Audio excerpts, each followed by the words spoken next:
আলাইকুম রহমতুল্লাহি ওয়া বারাকাতুহু। সম্মানিত প্রিয় মুসলিম ভাই ও বোনেরা, আর ইসলামিক টিভির পক্ষ থেকে সকলকে জানাই আন্তরিক মোবারকবাদ।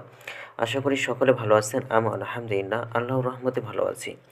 আজকে আপনাদের মাঝে আলোচনা করব তাকবীরে তাহরিমা বলতে বলতে রুকুতে চলে গেলে নামাজ হবে কিনা। যে তাকবীরের মাধ্যমে নামাজ শুরু করা হয় ওই তাকবীরকে তাকবীরে তাহরিমা বলে। ওই তাকবীরের মাধ্যমে নামাজ আদায়কারী নামাজে প্রবেশ করে এবং নামাজের বাইরের সব কাজকর্ম হারাম বা নিষিদ্ধ হয়ে যায়। তাকবীরে তাহরিমার মাধ্যমে নামাজ শুরু করা ফরজ। রাসূলুল্লাহ সাল্লাল্লাহু আলাইহি সাল্লাম বলেন, মিফতাহুস সলাতি তুহুরু ও তাহরিমুহাত তাকবীরু ও তাহলিলুহাত তাসলিম। সালাতের চাবি হলো পবিত্রতা। তাকবীরে তাহরিমা নামাজের বাইরে সব কাজকে হারাম করে দেয় এবং সালাম তা হালাল করে দেয়। তিরমিজি শরীফ। নামাজের শুরুতে তাকবীরে তাহরিমা না বললে নামাজ শুদ্ধ হবে না।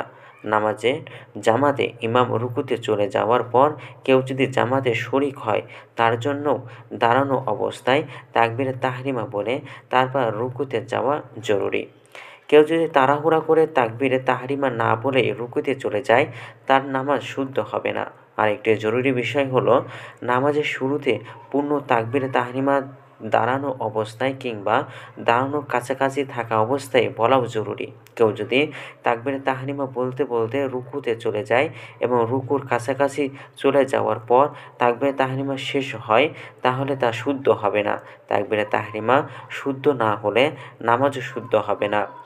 তাকবীরে তাহরিমা বলার সময় হাত উঠানো সুন্নত। ইমাম নববী রহমতুল্লাহ আলাইহির মতে তাকবীরে তাহরিমার সময় হাত উঠানো সুন্নত হওয়ার ব্যাপারে উম্মাহর আলেমদের ইজমা বা ঐক্যমত রয়েছে, তবে এটা ওয়াজিব নয়। তাই ছেড়ে দিলে নামাজ বাতিল হয়ে যাবে না।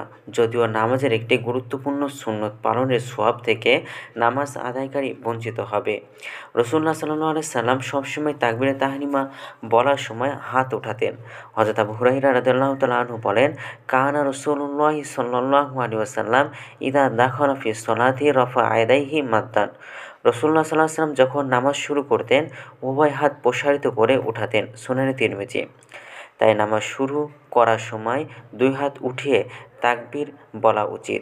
তবে কখনো যদি তাড়াহুড়া বা অন্য কোনো কারণে কেউ হাত না উঠাতে পারে বা ভুলে যায় তাহলে নামাজ হয়ে যাবে এবং এই ভুলের জন্য শাস্তি দেওয়ারও প্রয়োজন নেই, যেহেতু তাকবীরে তাহরিমায় হাত উঠানো সুন্নত, ফরজ নয়, ওয়াজিবও নয়। তো আমাদের ভিডিওটি যদি আপনাদের ভালো লাগে তাহলে অবশ্যই চ্যানেলটি সাবস্ক্রাইব করে পাশে থাকবেন। ধন্যবাদ সকলকে। আসসালামু আলাইকুম ওয়া রাহমাতুল্লাহি